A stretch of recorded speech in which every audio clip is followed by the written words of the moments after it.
Hi, and welcome to our session. We can do both, using learning analytics to support students while protecting privacy. We're really grateful that you're here. Our hashtag is at the bottom if you'd like to use that.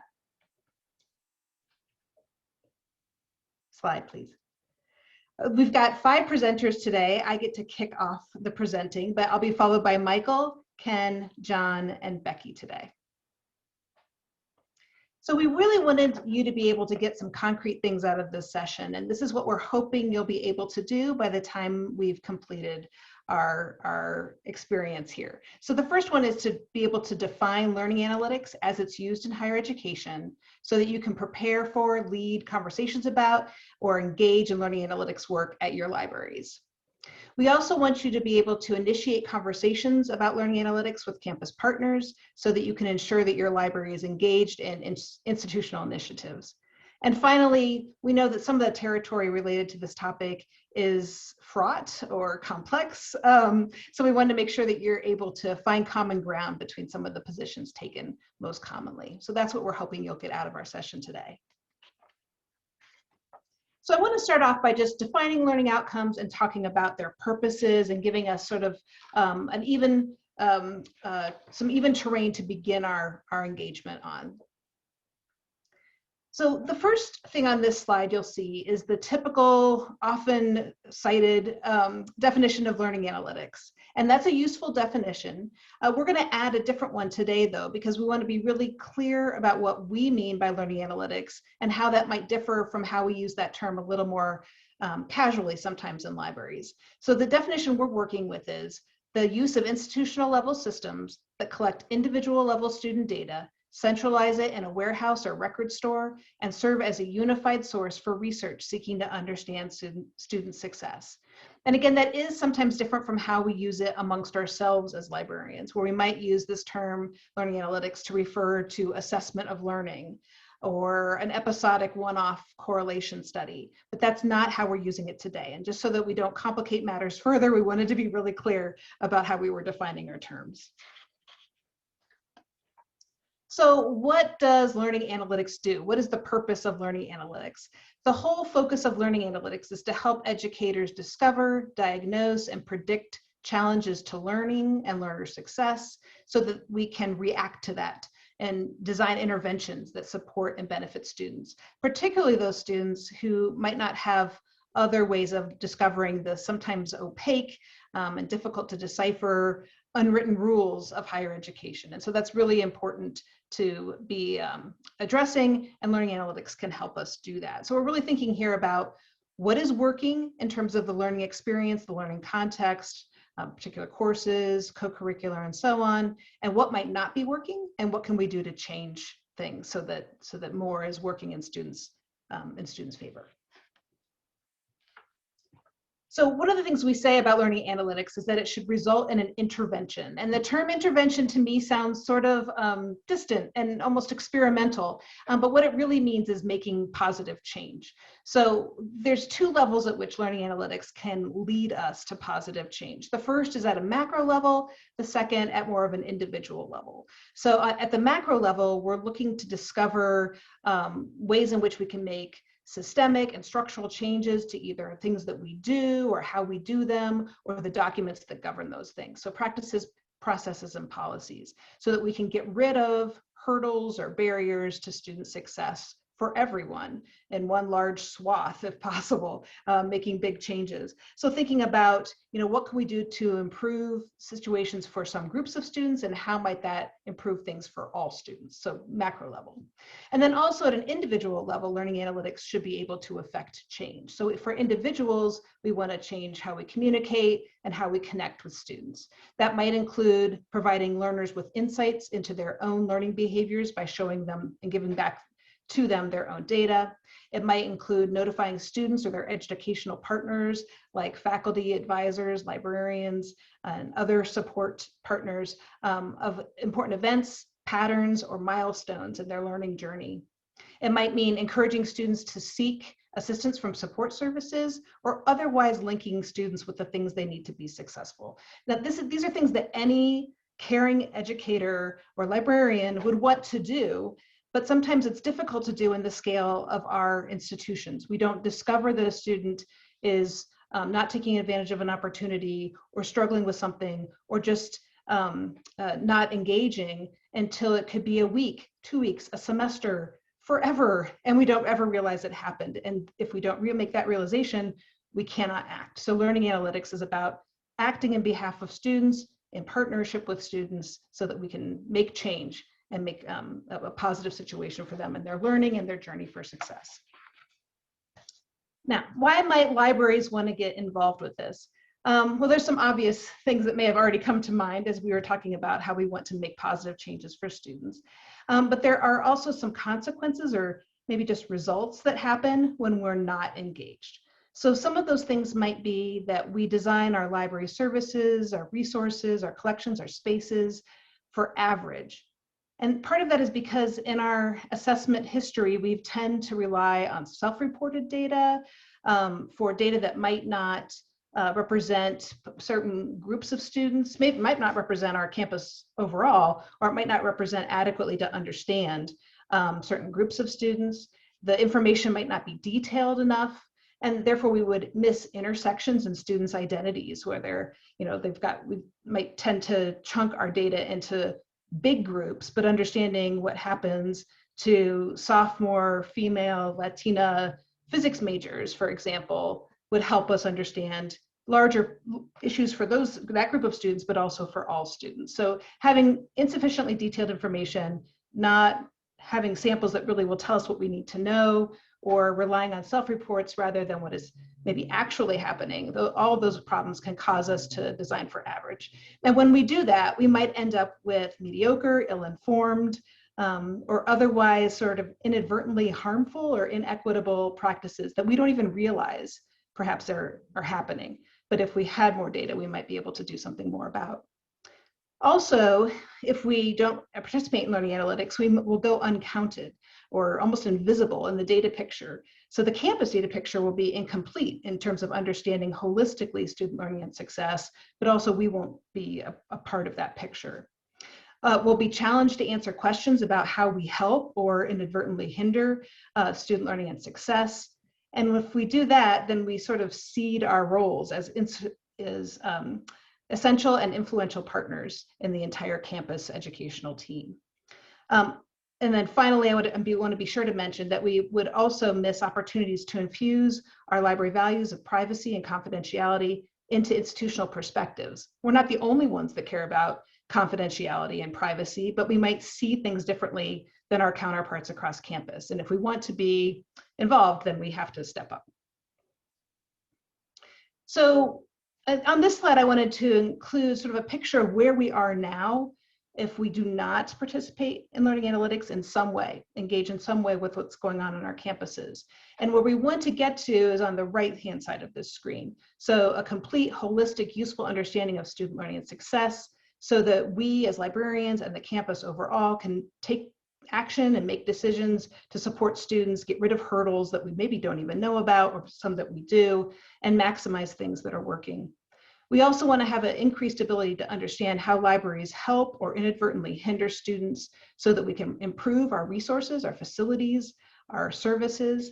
So if we're doing something that is harmful, we can stop and do something else that would be useful and helpful so that we can ensure equity for all students, both individuals and groups, and remain involved or perhaps get more involved as educational partners on our campus.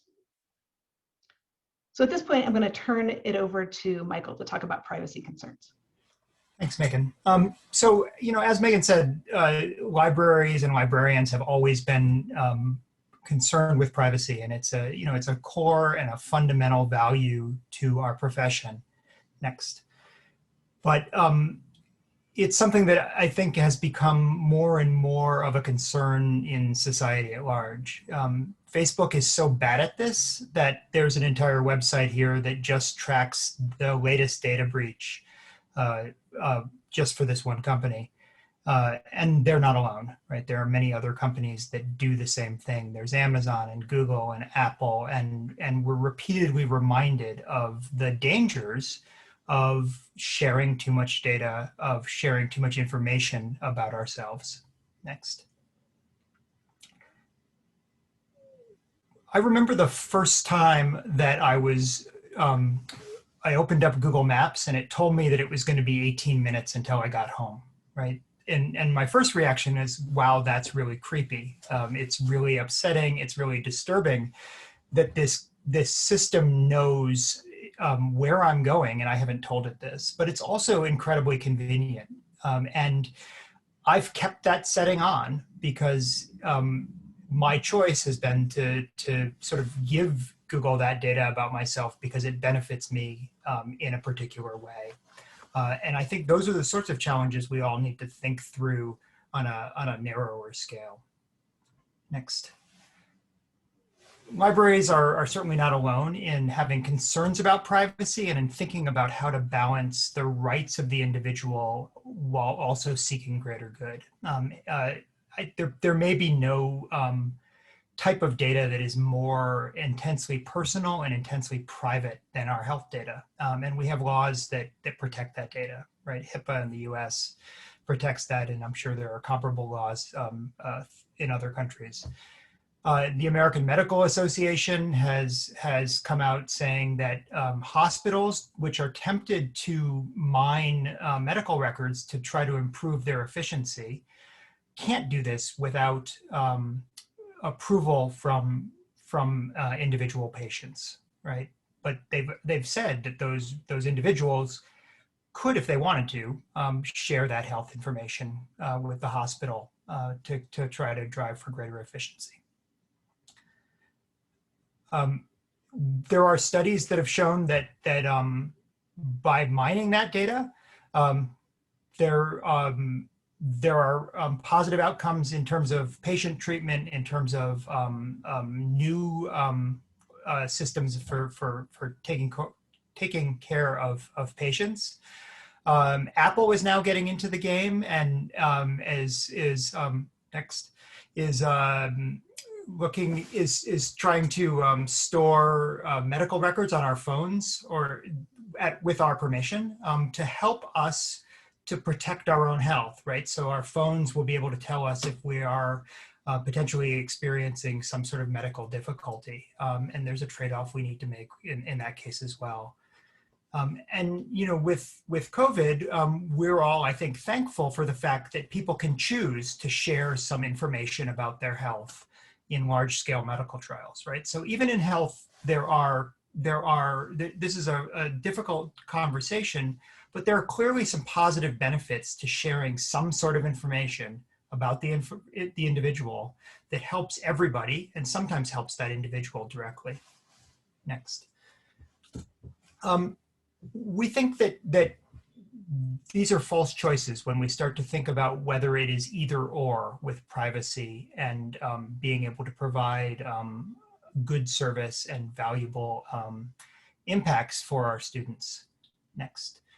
So the title of our presentation again is We Can Do Both, using learning analytics to support students while protecting privacy, because we really do think that you can responsibly protect privacy and support our students. When thinking through privacy, I think it's important to start to think about the fact that there are different levels of sort of value that we can provide, right? There's the value for the individual, the student themselves. And you could argue that we should be protecting privacy at all costs. We should never be sharing any information about that particular student because it is more important to protect that student's information than to benefit that student in graduating on time or getting better grades or whatever. But we also really do need to think about whether we can use data about that student to help that particular student. And then there's a broader role that is really all students or all students in a particular category, a particular group. And the idea of using aggregated and sometimes anonymized data to help improve services.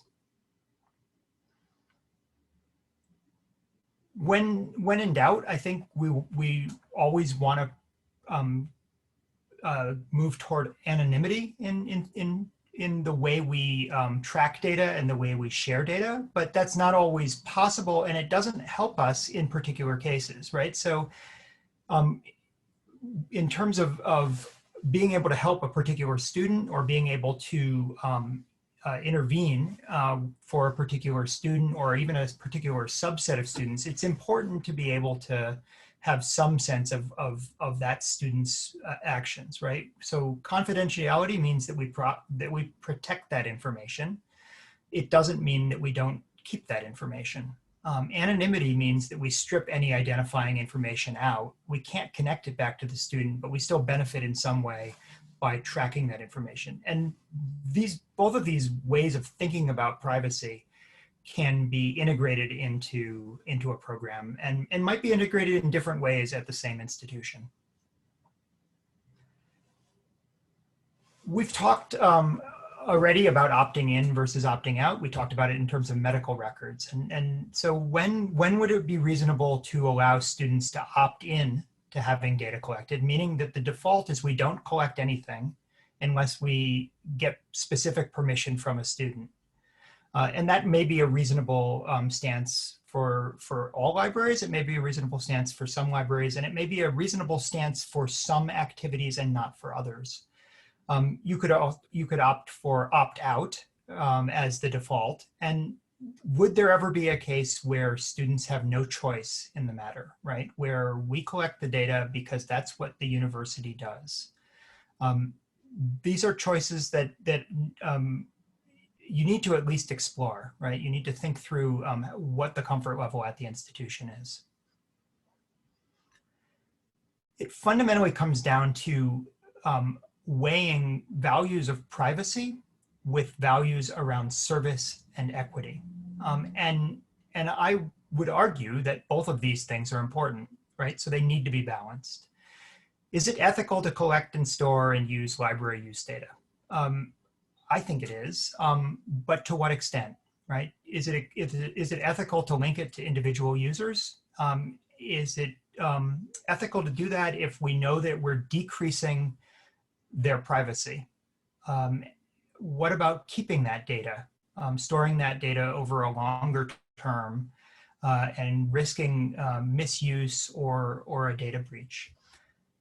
But balancing that against the fact that we need to provide services. We have an obligation to the students that we admit to our universities to help them be the best students they possibly can be, right? We have an obligation to our students to get them to graduate on time, to learn as much as they possibly can, to fulfill their dreams, right? To be successful. And we can't do that if we don't know the data on some level about our students. So being able to do this allows us to change our structures and to modify our systems and make sure that we are benefiting all of our students equally. So this is an and proposition, not an or proposition, right? We need to think about security. How do we protect that data? What are our policies? What's the governance structure that makes sure that we have a really clear and carefully thought out set of rules for protecting our students' privacy? We need to be parsimonious in storing data, in sharing data, in using data. The least amount possible should always be the rule, right? We want to make sure that we are not sharing more data than we need to. We already talked about the opt-in, opt-out issue. We want to be transparent, I think, in those options, and we want to educate our communities about what we do and why. I think we can do both. We need to think through all of these questions really carefully. And we've got some exercises at the end of this session to really work on that. So I'm going to now turn it over to Ken to talk about the roles librarians can play. Thank you, Michael. Hi, I'm Ken Varnum. I use he, him, his pronouns. I'm at the University of Michigan. And I want to talk just a little bit to amplify some of what Megan and Michael said at the outset of this presentation about the specific reasons that librarians may well want to take an active role in campus-wide analytics efforts. There's a lot that we can offer. The next slide, please. As we've touched on, and I think we're all aware, our views traditionally on privacy and confidentiality are shaped by a different set of drivers and a slightly different history from that of many other campus researchers.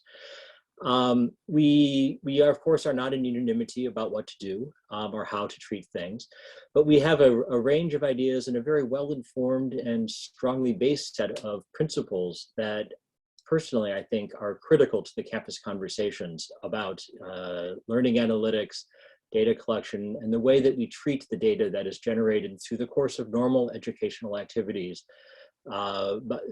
through student interactions with all parts of a campus environment, the library included.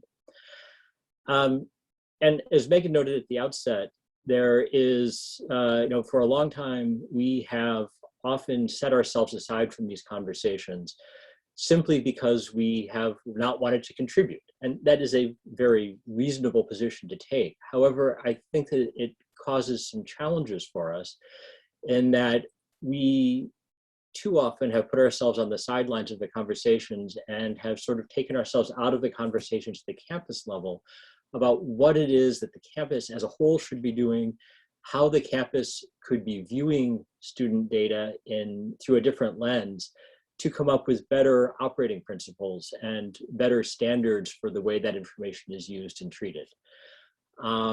We have strong values to bring to the table, and I feel we need to be part of the game and not just lobbing comments from the sidelines, as I have seen happen at some institutions.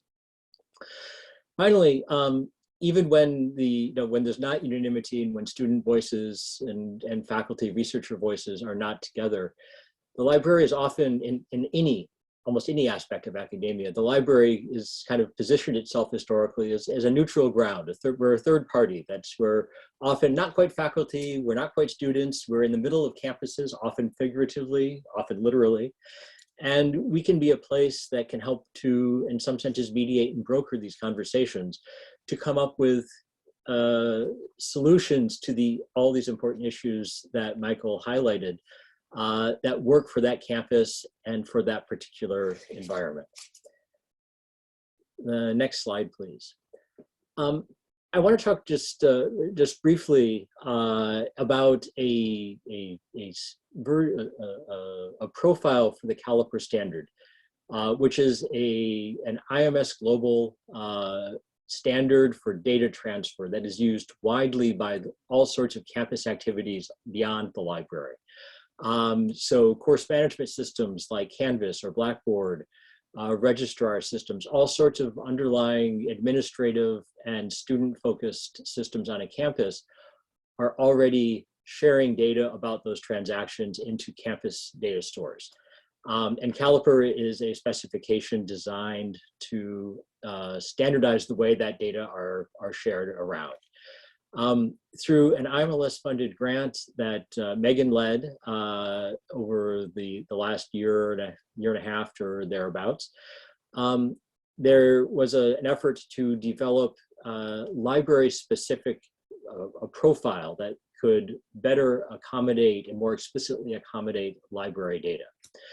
Now, this is the standard itself is, is not that exciting, to be honest. However, the things that we threw into it and we asked Caliper to consider in an explicit way, where previously had been implicit, was the sense that just because you are saving data or storing data about a user transaction, the implication of the previous standard was that you were probably naming somebody very specifically. But for the library profile, we expanded the definitions a little bit so that you don't have to say that Ken Varnum accessed this specific book title at a certain time. You can, again, you can abstract that to a level that works with your library and your campus, and importantly, the research needs that you are trying to provide data to answer. So it might be a student accessed a book, very much accounting sort of approach.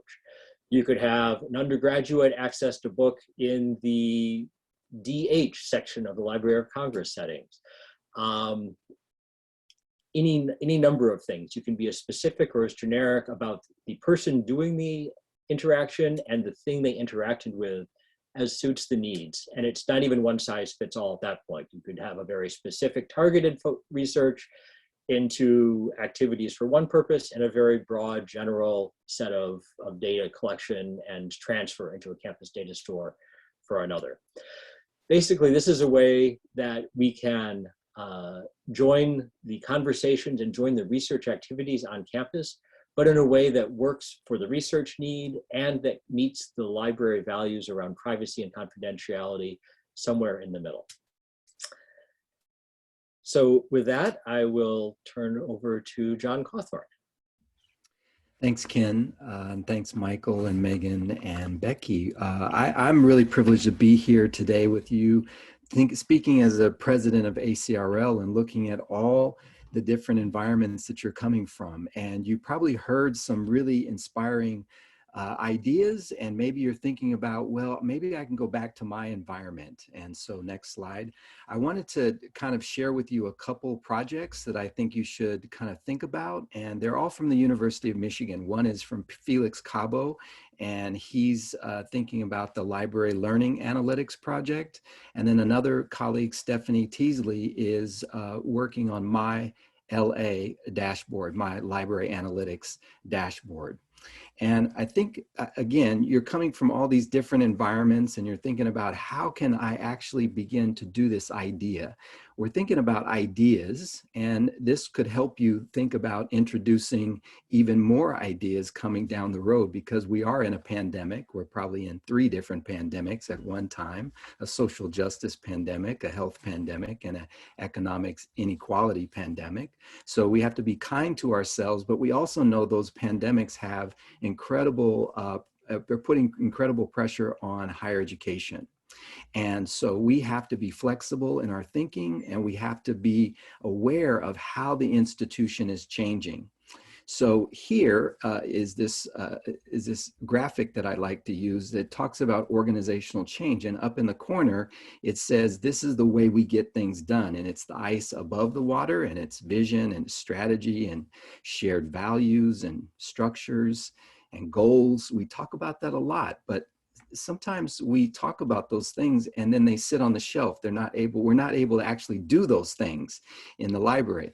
And because it's all the things underneath the water that we really need to pay attention to. It's the stories, the feelings, the tradition, the unwritten rules. New people come into the library and they don't know what's going on because there are all these unwritten rules, and there's deep values in our profession. I love this profession because we're so smart. We're going to figure this out. We're going to figure it out. But I wanted to share this with you because when you go back to your organization, do think about the following questions. How are decisions made in your library organization? If you had an idea, could you do it? Or could you find partners either in the library or outside the library to help you articulate why this project needs to be done? And if all else fails, just say, we want to pilot it, and you'll probably be able to do it. So think different, as Ken mentioned, be strategic. How can we pilot and learn? And I hope, my great hope for all of you is that you would actually be able to position some of these ideas to be leading the campus. So with that, I'll turn it back over to Becky. Thanks, John. So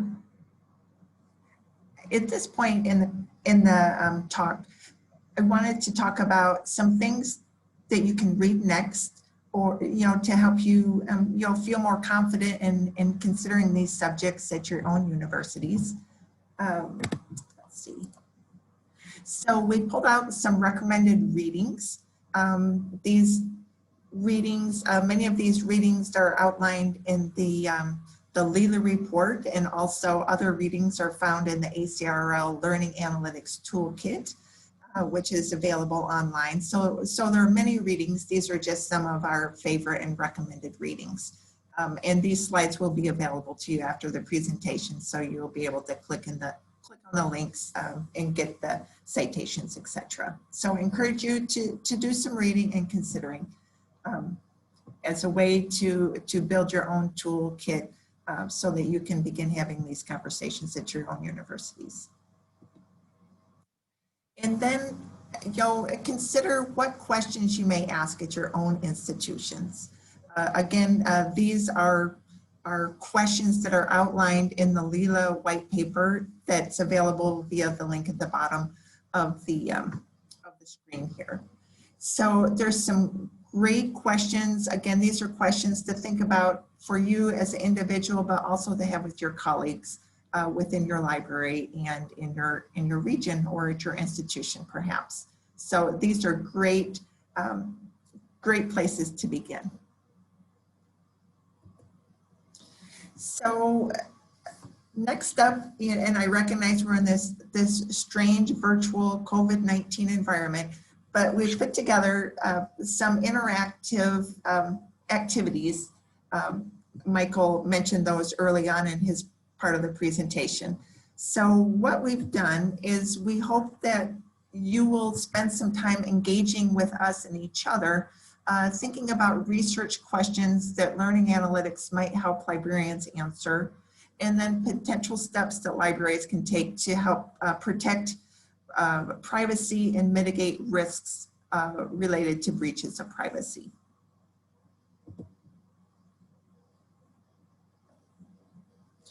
So I put together 2 different Padlet activities that can be found here at these URLs. The first URL is go.uncc.edu/library-rqs. The second Padlet activity is go.uncc.edu/library-privacy. And these, so I'm hoping that before you leave us, we will reconvene in a few minutes. But I encourage you to take a look at each of these Padlets, interact with them by giving a thumbs up and a thumbs down to the questions and the ideas that are outlined on in these Padlet activities. So thumbs up if it's something that you'd be interested in tackling at your library, or a thumbs down if not. That's for the first Padlet. And then the second Padlet is a thumbs up if you would be comfortable tackling a particular risk mitigation strategy at your institution, or a thumbs down if this falls outside of your comfort zone or you don't think the library should be doing these kinds of things. I'll click on this first Padlet activity to show you what I mean.